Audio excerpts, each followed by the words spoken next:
कैसे है सब लोग, कैसे चल रही सबकी पढ़ाई? एकदम बढ़िया, एकदम मजेदार। ओके, लास्ट लेक्चर में हम लोग ने डिस्कस कर लिया था, हम लोग ने थर्मोडायनेमिक्स स्टार्ट किया था। ओके, और वहां पे हम लोग ने जीरोथ लॉ हम लोग ने डिस्कस कर लिया था, हीट, इंटरनल एनर्जी, ये सारी कहानी हम लोग ने डिस्कस कर ली थी। आज हम लोग डिस्कस करने वाले हैं first law of thermodynamics, what is thermodynamics state variable, what is thermodynamics equilibrium, PV diagram क्या होता है, ये सारी कहानी हम लोग डिस्कस करने वाले हैं ये वीडियो में। Okay, so let us start with the video. Okay, so my name is Sanjeev Pandey और स्वागत है आपका अपने प्यारे से चैनल में, खूबसूरत से चैनल में, जेआर कॉलेज में। ओके, सो बुक और पेन लेके बैठ जाओ, नोट्स बनाना चालू कर दो। जितना तुम खुद से नोट्स बनाओगे उतना बेहतरीन तरीके से तुमको चीजें समझ में आएंगी। Okay, so let us start. तो सबसे पहले first law of thermodynamics. Okay, तो हम लोग ने ऑलरेडी डिस्कस किया हुआ है भाई, what is heat, what is internal energy, what is work, what is zeroth law, ये सारी कहानी हम लोग ने डिस्कस की हुई है। अगर अभी तक तुमने नहीं देखा है तो भाई इसके पहले जो वीडियो है वो जाओ, रेफर करो, और बेहतरीन तरीके से हम लोग ने वहां पे सारी चीजें डिस्कस की हुई है। Okay, so what is first law of thermodynamics? Okay, तो first law of thermodynamics is nothing but, जो तुमने बचपन से पढ़ा हुआ है, that is a conservation of energy. मतलब एक आइसोलेटेड सिस्टम की एनर्जी कभी भी लॉस नहीं होगी, मतलब always energy is conserved. Okay, हमने पढ़ा है energy can neither be created nor be destroyed, it can be converted from one form to another form. Okay, ये nothing but a thermodynamics first law. Okay, the total energy of the universe is always remain constant is nothing but a thermodynamics first law. Okay, the total energy of an isolated system is always remain constant, that is nothing but a thermodynamics first law। मतलब कहीं ना कहीं thermodynamics first law is related with conservation of energy।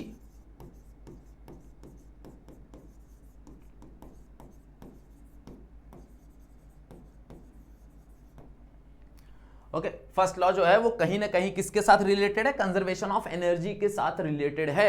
Okay, कहानी समझ में आ रहा है? Yes और नो, हाँ या ना? ओके, अब यहां पे देखो, फर्स्ट लॉ मतलब क्या भाई? एक आइसोलेटेड सिस्टम की, for an isolated system the total energy is always remain constant। yes or no, हाँ या ना? yes। अब इसको हम कैसे समझेंगे? हम थर्मोडायनेमिक्स में इस चीज को कैसे समझते हैं? तो कंसीडर अ पिस्टन अरेंजमेंट, एक पिस्टन अरेंजमेंट हम कंसीडर करते हैं। This the piston arrangement, piston and cylinder arrangement.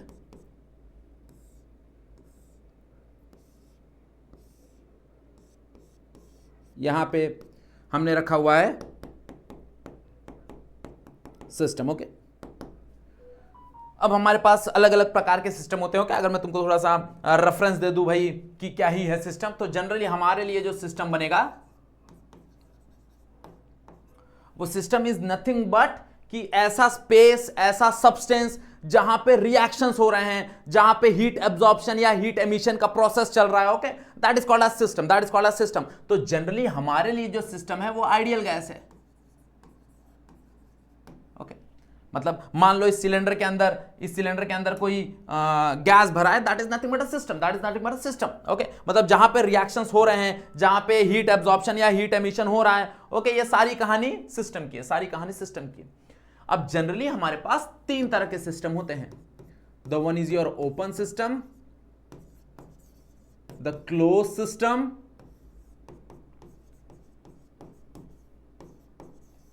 And isolated system. Isolated system,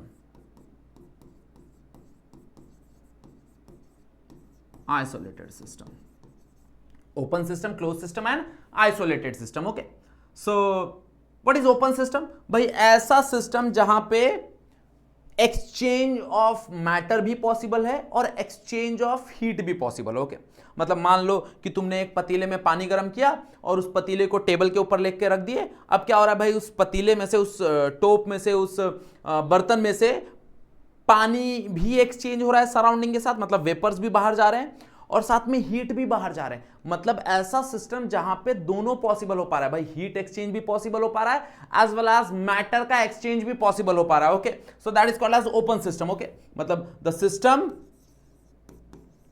system in which heat as well as matter is exchanged with surrounding and what is surrounding भाई, other than system is surrounding, मतलब simple भाषा में कि भाई जो system है उस system को छोड़ के जो बाकी चीजें हैं वो सराउंडिंग है। जैसे मान लो कि वो गर्म पानी जो है वो सिस्टम हो गया, अब गर्म पानी को छोड़ के आसपास का जो तुम्हारा एनवायरमेंट है, आसपास का जो तुम्हारा जगह है, that is called as surrounding, उसको हम क्या बोलेंगे, सराउंडिंग बोलेंगे। ओके, ये 1 मार्क के लिए सवाल आ चुका है भाई, what is system and what is surrounding, what is system and what is surrounding. Generally ये 1 मार्क के लिए सवाल पूछते हैं।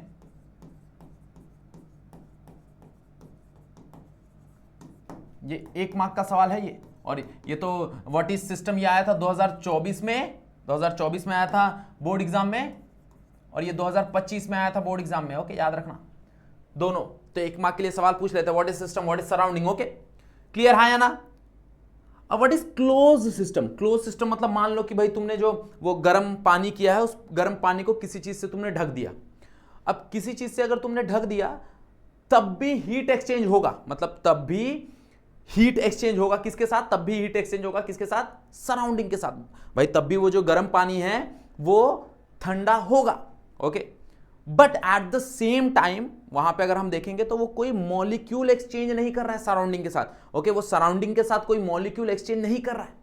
तो सिंस अगर वो कोई मॉलिक्यूल एक्सचेंज नहीं कर रहा है तो इसका मतलब ये है कि भाई वहां पे सिर्फ हीट ही एक्सचेंज पॉसिबल हो पा रहा है। That system is called as close system, उसको हम लोग बोलेंगे क्लोज सिस्टम। मतलब ऐसा system in which only heat is exchanged, not the matter. वहां पे मैटर का कोई एक्सचेंज नहीं होता, कोई भी एक्सचेंज नहीं होता। ओके, जो भी लेना देना होता है ओके वो सिर्फ हीट का होता है, मैटर का नहीं होता। ओके, अब व्हाट इज आइसोलेटेड सिस्टम, मतलब जहां पे मैटर और हीट कुछ भी एक्सचेंज ना हो। ओके, जहां पे मैटर और हीट कुछ भी एक्सचेंज ना हो, that is called as isolated system. Okay, मतलब there is no exchange of heat as well as matter, there is no exchange of heat as well as matter। भाई वहां पे ना ही हीट का एक्सचेंज होगा ना ही वहां पे मैटर का एक्सचेंज होगा। ओके, कुछ भी वहां पे एक्सचेंज होने वाला नहीं है। That is called as isolated system. Okay, the example is your thermos, the बेहतरीन example is thermos. Okay, that is called as thermoflask, thermoflask बेहतरीन example. Okay, for isolated system. मतलब भाई अगर तुमने गर्म पानी रख दिया उस थर्मस में तो जनरली वो शाम तक गर्म ही रहता है। क्यों? बिकॉज वो कोई हीट एक्सचेंज नहीं कर रहा सराउंडिंग के साथ। ओके, और साथ में वहां से कोई मैटर भी एक्सचेंज नहीं हो रहा, because it is a close system. तुमने पूरा ढक्कन वक्कन अच्छे से बंद कर दिया। ओके, तो कोई भी एक्सचेंज नहीं हो रहा है, ना ही हीट का एक्सचेंज हो रहा है ना ही मैटर का एक्सचेंज हो रहा है। Okay, that is called as isolated system. उसको हम लोग क्या बोलेंगे? आइसोलेटेड सिस्टम बोलेंगे। क्लियर? कहानी समझ में आ गई भाई? What is system, what is surrounding, What is open system, close system, isolated system. Generally हमारे लिए जो सिस्टम है वो आइडियल गैस है। जब तुम केमिस्ट्री में पढ़ोगे तो केमिस्ट्री में तुम्हारे लिए जो सिस्टम होगा जहां पे रिएक्शंस हो रहे हैं, ओके, जहां पे हीट का एक्सचेंज हो रहा है, जहां पे एक मॉलिक्यूल दूसरे मॉलिक्यूल से रिएक्ट करके कुछ कंपाउंड बना रहा है, that is system. Okay, clear? Yes और नो? अब वापस आ जाते हैं, वापस फर्स्ट लॉ को समझने की कोशिश करते हैं। तो मान लो यहां पे हमारे पास एक पिस्टन सिलेंडर का सेटअप है। यहां पे मान लो कि हमने कोई हीट दिया, लेट्स से मान लो यहां पे कोई हीट दिया, मैंने कोई बर्नर लगाया है, यहां पे कोई हीट दिया, दिस इज बर्नर, यहां पे ये हीट दे रहे हैं हम लोग इसको। तो ये जो हीट ले रहा है ना, उस हीट पे भाई यहां पे दो फिनोमिना होगा, दो कहानी होगी। वो अपना इंटरनल एनर्जी बढ़ाएगा, है ना, और वो उसी हीट का इस्तेमाल करके इस पिस्टन को ऊपर उठाएगा। ओके, मतलब जो भी तुम सिस्टम को हीट दोगे, जो भी तुम सिस्टम को हीट दोगे, वो सिस्टम क्या करेगा भाई? वो हीट का यूटिलाइजेशन करेगा और दो चीजें करेगा। वो अपना इंटरनल एनर्जी इंक्रीज करेगा और साथ में उस पिस्टन को ऊपर उठाएगा। ओके, मतलब हम बोल सकते हैं कि इट स्टेट दैट, इट मतलब भाई first law of thermodynamics state that the heat state that the heat supplied to the system, the heat supplied to the system, partly it will use, हम लोग बोल सकते हैं partly it will use to increase the internal energy of a system and partly okay, increase the internal energy of the system and partly it will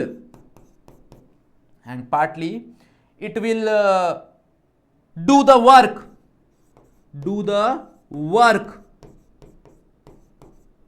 on piston, surrounding बोल सकते हो या फिर पिस्टन बोल सकते हो, on piston, work done on piston by system, मतलब यहां पे सिस्टम काम करेगा। ओके, समझ में आ रहा है? यस और नो? ओके, मतलब भाई जो भी तुम हीट दोगे वो हीट दो जगह इस्तेमाल होगा, जितना भी तुम हीट दोगे वो दो जगह इस्तेमाल होगा। कहां भाई? पहला वो उस सिस्टम का इंटरनल एनर्जी इंक्रीज करेगा, मतलब चेंज करेगा, और साथ में वो वर्क करेगा किसके ऊपर?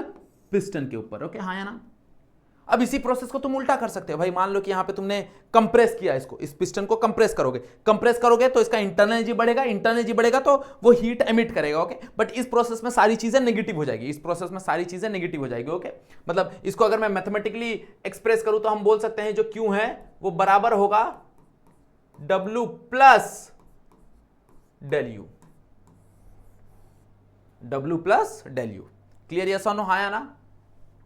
जो भी मैं इसको हीट दूंगा वो बराबर होगा W प्लस डेल यू के, where Q is nothing but, Q क्या है? Q है हीट सप्लाई या फिर हीट एब्जॉर्प्शन, जो बोलना चाहो बोल सकते हो। Heat supplied to system, W क्या है? Work done by system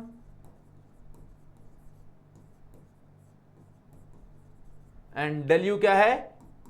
increase in internal energy. Okay, यहां पे साइन कन्वेंशन बहुत ध्यान देना। ओके, साइन कन्वेंशन बहुत इंपॉर्टेंट है। चाहिए तो एक टेबल बना लेते हैं हम लोग साइन कन्वेंशन का। ओके, मान लो कि अगर पॉजिटिव ले रहे हैं हम, क्या ले रहे हैं? पॉजिटिव और नेगेटिव, तो किसको किसको हम पॉजिटिव लेंगे, किसको किसको हम नेगेटिव लेंगे। ओके, तो अगर हीट सप्लाई है, हीट सप्लाई या फिर हीट एब्जॉर्ब, तो वो पॉजिटिव रहेगा, या फिर हीट सप्लाई या फिर हीट एब्जॉर्ब। अगर मान लो हीट एमिट है, हीट एमिट या फिर मान लो हीट एक्सट्रैक्ट है from system,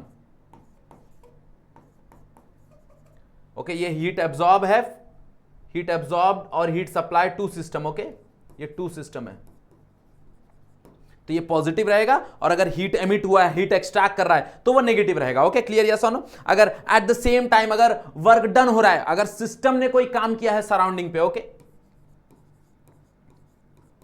work done by system on surrounding,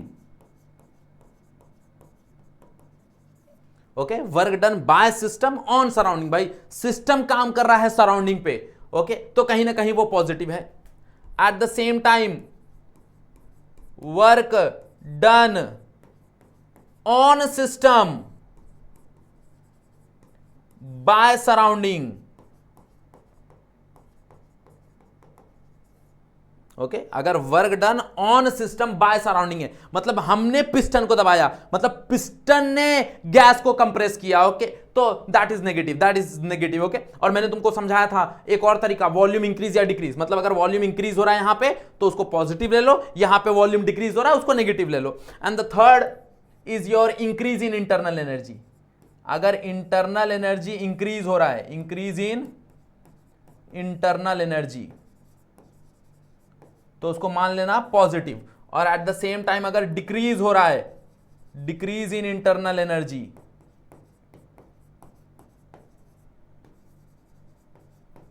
तो उसको मान लेना नेगेटिव। अगर डिक्रीज इन इंटरनल एनर्जी तो उसको मान लेना नेगेटिव। क्लियर? कहानी समझ में आ गया? यस और नो? हाँ या ना? ओके, ये साइन कन्वेंशन याद रखो, that is very important, that is very important. समझ में आया व्हाट इज फर्स्ट लॉ? भाई ये अपने को बहुत ज्यादा काम है, that is Q is equal to W plus del U, Q is equal to W plus del U, ये याद रखो, that is the first law, the basic statement of the first law. अगर मान लो अगर तुम ये स्टेटमेंट भूल भी गए और तुमने ये लिख दिया, ओके, तो तुमको याद रहेगा, तुम यही चीज से तो ये लिखा हुआ है ना, ओके, तो ये एटलीस्ट याद रखो, that is first law of thermodynamics is nothing but Q is equal to W plus del U. कहानी खत्म। क्लियर? समझ में आया? यस और नो? हाँ या ना? ओके, चलो आगे बढ़ते हैं। Next is your thermodynamic state variable. Okay, अब देखो थर्मोडायनेमिक्स में हम, जैसे मैंने तुमको फर्स्ट लेक्चर में बताया था कि भाई थर्मोडायनेमिक्स में हम डिस्कशन करते हैं टेम्परेचर का, इंटरनल एनर्जी का, हीट, वर्क, ये सब कहानी हम लोग डिस्कस कर रहे हैं, एक्सचेंज ऑफ हीट सराउंडिंग से, सिस्टम से, बॉडीज के बीच में। ओके, ये सारी कहानी हम लोग डिस्कस कर रहे हैं। ओके, बट इसके अलावा भी बहुत सारी माइक्रोस्कोपिक क्वांटिटीज हैं, ओके, माइक्रोस्कोपिक प्रॉपर्टीज हैं, ओके, सिस्टम के पास। ओके, जैसे मान लो कि अगर मान लो टेम्परेचर बढ़ा रहा हूं तो हो सकता है उसके प्रेशर और वॉल्यूम में कुछ चेंज हो, मान लो प्रेशर बढ़ा रहा हूं तो उसके टेम्परेचर और वॉल्यूम में कुछ चेंज हो, मतलब कहीं ना कहीं ये आपस में लेना देना है। Okay, and that is called a state variable, उसको ही हम लोग बोलते हैं स्टेट वेरिएबल। भाई state variable is nothing but a property और कैरेक्टरिस्टिक्स टू एक्सप्रेस दैट, क्या बोलते हैं, उस सिस्टम को एक्सप्रेस करने के लिए कहानी है। ओके भाई, सिस्टम को एक्सप्रेस करने के लिए कहानी है, तो it is nothing but a property, state variable is nothing but a property या फिर characteristics of the system. Okay, कब? जब सिस्टम इक्विलिब्रियम में है, at equilibrium, at equilibrium. Okay, जब सिस्टम इक्विलिब्रियम में है तो भाई सिस्टम की जो प्रॉपर्टी है, जिसके मदद से हम उस सिस्टम को पढ़ सकते हैं, मतलब उस सिस्टम के बारे में जानकारी कलेक्ट कर सकते हैं उस प्रॉपर्टीज को देख के। Okay, that is called a state variable. Okay, तो हमारे पास जनरली दो तरह के स्टेट वेरिएबल हैं, one is called as intensive state variable या फिर इंटेंसिव वेरिएबल,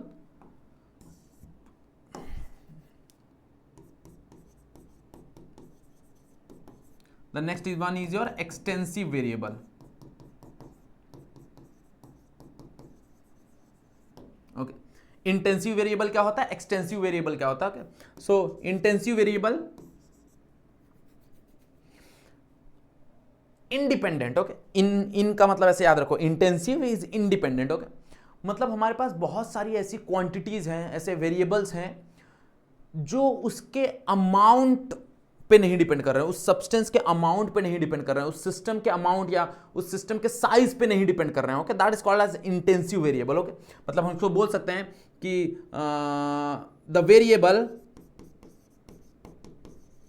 मतलब quantities. Okay, the variable which does not depend on its size or the amount is called intensive। It's called intensive variable. Okay भाई, ऐसे हमारे पास बहुत सारे quantities हैं जो उसके साइज या फिर किसी चीजों पे डिपेंड नहीं करते, उसके अमाउंट पे डिपेंड नहीं करते। एग्जांपल के तौर पे डेंसिटी, मैंने तुमको हमेशा बताया भाई, डेंसिटी तुम ले लो, पानी ले लो, पानी तुम इतना ले लो या फिर पानी इतना ले लो या फिर पानी तुम समुद्र भर के ले लो, अगर पानी नहीं चेंज हो रहा है, पानी वही पानी है भाई, सेम पानी है, तो उसकी डेंसिटी बदलने वाली नहीं है भाई। इट डज नॉट डिपेंड कि भाई तुमने टैप वाटर को इसमें भरा हुआ है या फिर तुमने टैप वाटर को हाथ में भरा हुआ है या फिर तुमने टैप वाटर को इतना छोटे से टेस्ट ट्यूब में रखा है या फिर छोटे से एक बड़े बाल्टी में रखा है, डजंट मैटर भाई, उसकी जो डेंसिटी है वो बदलने वाली नहीं है। ओके, बिकॉज हर एक में जो मटेरियल है वो सेम है। ओके, मतलब जो डेंसिटी है वो डिपेंड नहीं करती भाई उसके साइज पे। सेम लाइक टेम्परेचर, टेम्परेचर भी डिपेंड नहीं करता। मान लो एक पानी है भाई, पानी का बॉइलिंग पॉइंट क्या है, पानी का बॉइलिंग पॉइंट है 100 डिग्री सेल्सियस। ओके, अब उस पानी को तुम कितना भी ले लो, लाइक इतना पानी गर्म करो या इतना पानी गर्म करो या इतना पानी गर्म करो, the temperature will not change, the boiling point will not change. Okay, मतलब कहीं ना कहीं जो टेम्परेचर है वो भी तुम्हारे अमाउंट पे या फिर साइज पे नहीं डिपेंड करता। Okay, but at the same time हमारे पास कुछ ऐसे क्वांटिटीज हैं जो साइज पे डिपेंड कर रहे हैं, जो उस अमाउंट पे डिपेंड कर रहे हैं, दैट इज मास। मास ले लो, अगर छोटा पानी लोगे, ज्यादा पानी लोगे तो दोनों के मास में डिफरेंस आएगा, वॉल्यूम में डिफरेंस आएगा। ओके, हीट भाई, इंटरनल हीट में चेंजेस आएगा। इसको हो सकता है गर्म करने के लिए कम अमाउंट देना पड़े, इसको गर्म करने के लिए ज्यादा अमाउंट देना पड़े, ज्यादा अमाउंट ऑफ हीट देना पड़े। तो ऐसे बहुत सारे हमारे पास वेरिएबल्स हैं जो उस क्वांटिटी पे या उस साइज पे डिपेंड कर रहे हैं। ओके, मतलब द वेरिएबल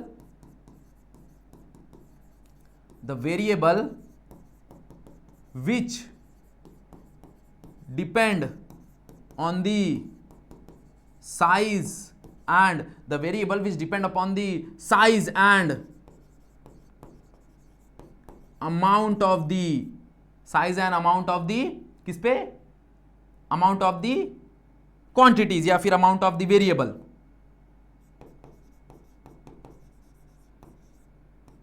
लाइक जैसे मैंने तुमको बताया, मास ले लो, वॉल्यूम ले लो, इंटरनल एनर्जी ले लो, हीट ले लो। ओके, ये सारी की सारी कहानी कहीं ना कहीं डिपेंड करती है कि भाई एक्चुअल में उसका साइज क्या है, उस साइज पे डिपेंड करेगा। ओके, मान लो कि अगर तुमको 1 लीटर पानी को गर्म करना है या 10 लीटर पानी को गर्म करना है, अब दोनों का टेम्परेचर तो सेम रहेगा भाई, टेम्परेचर तो दोनों का बॉइलिंग पॉइंट जो रहेगा वो 100 डिग्री सेल्सियस रहेगा, बट दोनों को गर्म करने के लिए जो अमाउंट ऑफ हीट तुम प्रोवाइड करोगे, वो अमाउंट ऑफ हीट 1 लीटर को गर्म करने के लिए भाई कम अमाउंट ऑफ हीट देना पड़ेगा, और 10 लीटर को गर्म करने के लिए तुमको ज्यादा अमाउंट ऑफ हीट देना पड़ेगा। तो कहीं ना कहीं हीट का जो फैक्टर है वो डिपेंड करेगा उस साइज पे।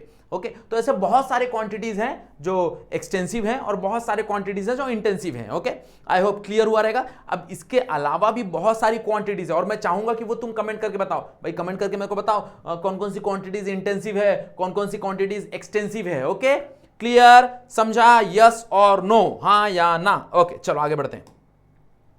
Next is thermodynamics equilibrium.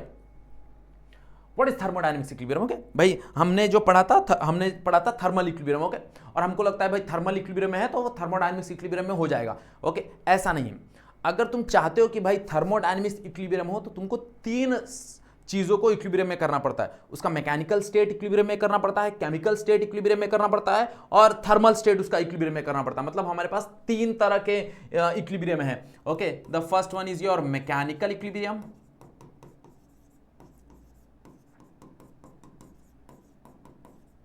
the next one is your chemical equilibrium,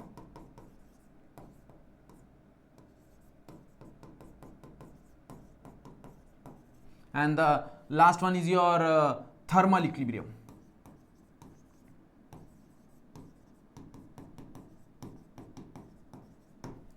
और ये सवाल 2 बार पूछ चुका है, 2 बार ये सवाल आ चुका है भाई। 2000 मेरे ख्याल से 2022 में आया था, फिर 2025 में आया है। ये 2 बार आ चुका है। Explain the thermodynamics equilibrium. Okay, और 3 मार्क के लिए सवाल आ चुका है, छोटा मोटा सवाल नहीं है ये 3 मार्क का सवाल आ चुका है। Explain the thermodynamics equilibrium. Okay, तो मैकेनिकल इक्विलिब्रियम, भाई मैकेनिकल इक्विलिब्रियम क्या ही है, हमको पता है, हमने पढ़ा है 11th में मैकेनिकल इक्विलिब्रियम। ओके, मतलब जब कभी भी कोई सिस्टम के ऊपर जो नेट फोर्स है, वो नेट फोर्स या नेट मूवमेंट जो है वो 0 हो जाए। ओके, मोमेंट ऑफ फोर्स जो है वो 0 हो जाए। ओके, मतलब summation of F of X, summation of F of Y, summation of F of Z क्या होना था, 0 होता था। That is called as mechanical equilibrium. Okay, मतलब भाई जो तुम्हारे टोटल फोर्स है, जो नेट फोर्स है, जैसे मान लो मुझे यहां से कोई खींच रहा है 10 न्यूटन से, और यहां से मुझे कोई खींच रहा है 10 न्यूटन से, मैं कहां जाऊंगा, मैं कहीं नहीं जाऊंगा। That is called as mechanical equilibrium. इसको बोलते हैं मैकेनिकल इक्विलिब्रियम। ओके, मतलब मैकेनिकल इक्विलिब्रियम का बेसिक मतलब क्या है कि भाई the net force acting on the system, यहां पे हम बॉडी ना शब्द यूज करके सिस्टम यूज करेंगे, तो the net force acting on the system is always 0। मतलब summation of all the forces 0 होना चाहिए।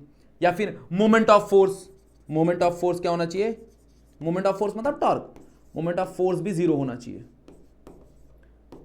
मोमेंट ऑफ फोर्स भी क्या होना चाहिए, जीरो होना चाहिए। That is called as mechanical equilibrium. उसको ही हम लोग क्या बोलते हैं, mechanical equilibrium. Okay, what is chemical equilibrium? Chemical equilibrium तुमने पढ़ा हुआ है मुझसे अच्छे तरीके से, तुम जानते हो भाई केमिकल इक्विलिब्रियम क्या होता है भाई। मतलब ऐसा स्टेट या फिर ऐसा कंडीशन जहां पे फर्दर कोई रिएक्शंस ना हो रहे हो, जहां तक मुझे पता है। ओके, कि भाई हम कब बोलते हैं कि this is chemically stable, okay, और this is a chemical equilibrium. Okay, we have achieved chemical equilibrium, मतलब जहां पे कोई फर्दर रिएक्शंस ना हो रहा हो। ओके, वहां पे कहीं पे फर्दर कोई अमाउंट ऑफ मोल्स चेंज ना हो रहे, मतलब हाइड्रोजन ऑक्सीजन वाटर बना रहे हैं, तो मान लो कि भाई हाइड्रोजन और ऑक्सीजन वाटर बना रहे हैं, तो वाटर बन गया तो बन गया।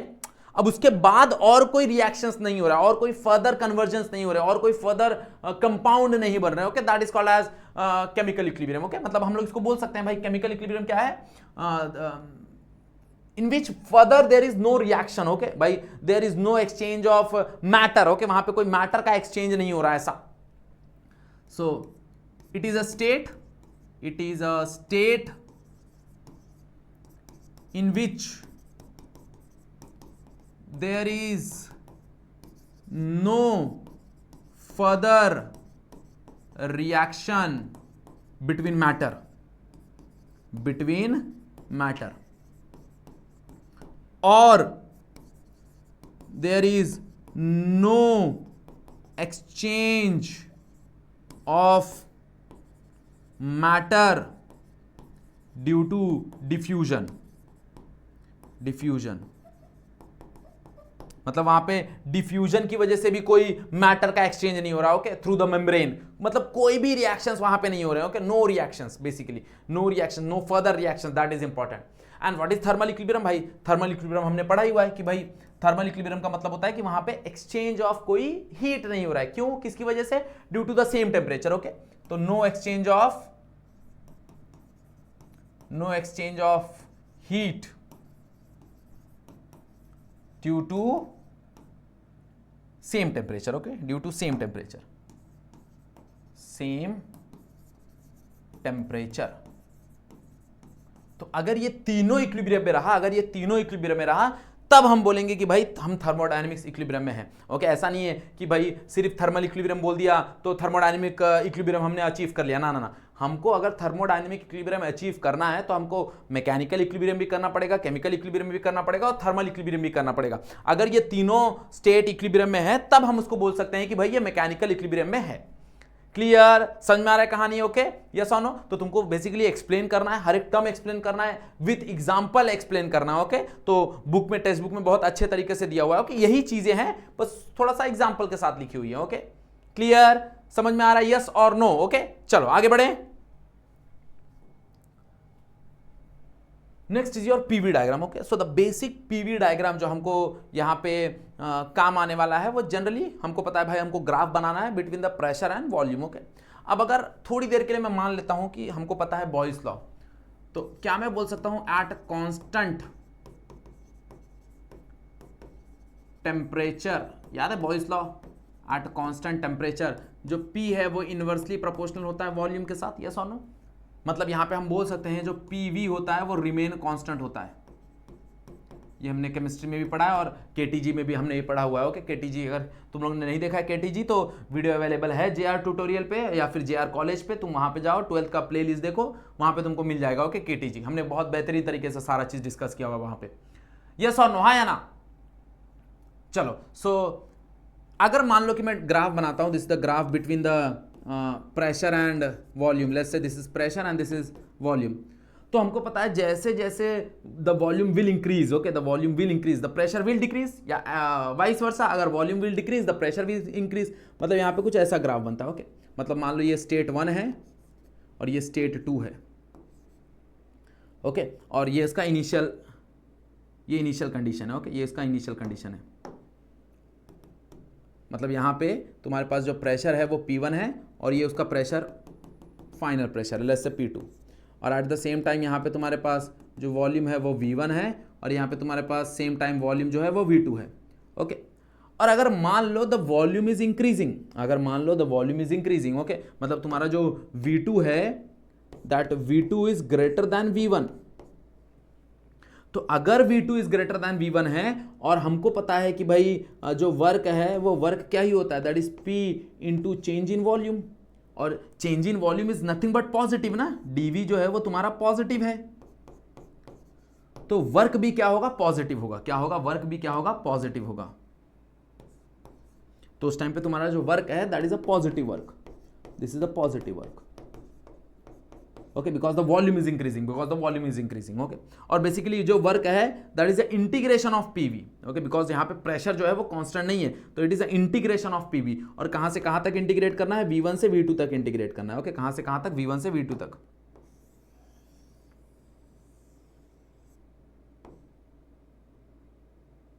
क्लियर, बात समझ में आ रहा है, यस और no?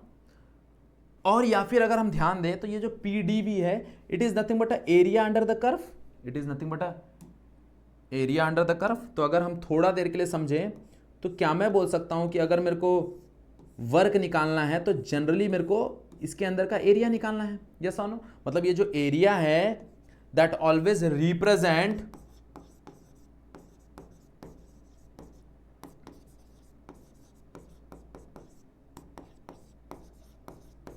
Is work, okay. Generally हम ये चीज समझ सकते हैं कि भाई जो भी ग्राफ होगा उस ग्राफ के अंदर का जो भी एरिया होगा वो क्या ही रिप्रेजेंट करेगा, वो वर्क रिप्रेजेंट करेगा, हाँ या ना, ओके। अब ये पॉजिटिव है because the volume is increasing. अब मान लो कि हमारे पास कोई ग्राफ है, लेट्स से ऐसा कोई ग्राफ है हमारे पास, ऐसा हमारा कोई ग्राफ बना रहे हैं जहां पे थोड़ा सा प्रोसेस यहां से यहां जा रहा है, मतलब ये इसका प्रोसेस 1 है और ये इसका 2 प्रोसेस, मतलब ये 1 है और ये 2 है, ये स्टेट 1 है, ये स्टेट 2 है, और ऐसा कुछ जा रहा है, मतलब वहां पे the volume is decreasing, the volume is decreasing. ये तुम्हारा इनिशियल वॉल्यूम हो गया, ये तुम्हारा इनिशियल वॉल्यूम हो गया, लेट्स से V1, ये तुम्हारा इनिशियल प्रेशर हो गया, लेट्स से P1, और ये तुम्हारे पास फाइनल प्रेशर हो गया, लेट्स से P2, और लेट्स से सॉरी यहाँ पे P2 आएगा, यहाँ पे V1 आएगा, V2 आएगा, ये तुम्हारा V2 है। तो यहां पे अगर हम देखें तो यहां पे जो क्या बोलते हैं वॉल्यूम है दैट डिक्रीज, वॉल्यूम डिक्रीज हो रहा है। अगर वॉल्यूम डिक्रीज हो रहा है मतलब यहां पे जो तुम्हारा V2 है वो लेस देन V1 है, मतलब तुम्हारा जो dV है वो नेगेटिव है, दैट इज डिक्रीजिंग। तो यहां पे जो तुमको वर्क मिलेगा दैट इज ऑल्सो नेगेटिव, ये तुमको नेगेटिव वर्क मिलेगा, यहां पे तुमको नेगेटिव वर्क मिलेगा, और एट द सेम टाइम यहां पे तुमको पॉजिटिव वर्क मिल रहा है। क्या मिल रहा है, पॉजिटिव वर्क मिल रहा है, okay, because the volume is decreasing, okay. Work की कहानी याद रखो, वर्क की कहानी सबसे सिंपल होती है किसके साथ, वॉल्यूम के साथ। वॉल्यूम अगर तुम समझ गए तो वर्क की कहानी बहुत आसान हो जाएगी। क्लियर, यस और नो? तो this is called as positive work and this is called as negative work, okay. Why negative work, because the volume is decreasing, okay, the volume is decreasing. Again कहानी वही होगा, इसके अंदर का जो area होगा दैट रिप्रेजेंट दी वर्क, हाँ या ना? अब मान लो सेम कहानी पीवी डायग्राम है, और मान लो ऐसा कोई स्टेट दे दिया है, मतलब ऐसा कोई सीधा लाइन है 1 से 2 तक, okay. Now the pressure is constant, भाई now the pressure is constant and volume is changing from 1 to 2, मतलब अब यहां पे V2 is greater than V1 है, but at the same time जो प्रेशर है दैट इज कांस्टेंट, मतलब volume increase तो हो रहा है but at a constant pressure, okay. अब यहां पे जो तुम्हारा वर्क होगा वो डायरेक्टली P इंटू dV होगा, मतलब directly P into dV, okay, and that is positive because the volume is increasing, okay. Why positive? Because the volume is increasing. and यहाँ पे भी अगर हम ध्यान देंगे तो हमने कुछ अलग नहीं किया, हमने बस इसका चेंज इन ये निकाला, एरिया निकाला। भाई इसका एरिया क्या ही होगा, pressure that is this P, और change in volume that is V1, और यहाँ पे V2। तो change in volume is nothing but del V, मतलब यहाँ पे अगर हम देखने जाएं तो तुम्हारा बेस इंटू हाइट, ये रेक्टेंगल ही तो है, इट्स अ रेक्टेंगल। तो रेक्टेंगल का एरिया क्या ही होता है, pressure into change in volume, तो pressure into change in volume लगा दिया हमने, वर्क मिल गया हमको। अब यही अगर एरो उल्टा होता, मतलब द क्या बोलते हैं वेलोसिटी बोल रहा हूं, द वॉल्यूम इज डिक्रीजिंग, अगर वॉल्यूम डिक्रीजिंग होता तो मतलब वहां पे हमको नेगेटिव वर्क मिलता। क्लियर, समझा, यस और नो? कहानी समझ में आ रहा है कि नहीं समझ में आ रहा है, ओके। अब मान लो कभी कभी हमको जीरो वर्क की भी कहानी मिलती है, जीरो वर्क मतलब वहां पे वॉल्यूम चेंज नहीं हो रहा, ये वॉल्यूम है, ये प्रेशर है, व्हाट इज जीरो वर्क? अगर ग्राफ कुछ ऐसा आ गया, भाई ये स्ट्रेट लाइन का ग्राफ है, okay, and it is parallel to the ये स्ट्रेट लाइन का ग्राफ है। ओके, अब यहां पे अगर हम ध्यान दें तो हमारे पास प्रेशर तो चेंज हो रहा है बट वॉल्यूम नहीं चेंज हो रहा। Okay, so since the volume is not changing, volume is not changing,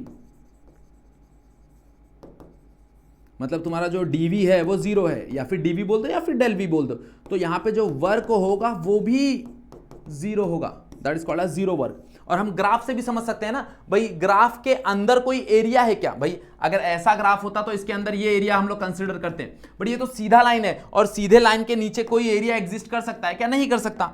मतलब यहां पे जो वर्क की कहानी रहेगी that is zero, that is zero.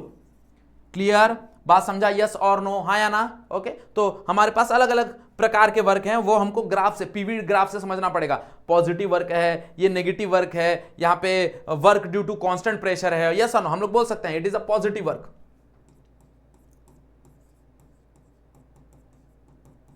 Positive work हम लोग बोल सकते हैं it is negative work,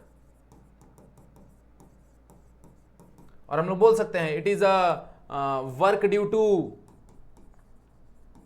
constant pressure, work in constant pressure. Okay, work in constant pressure, work in constant pressure.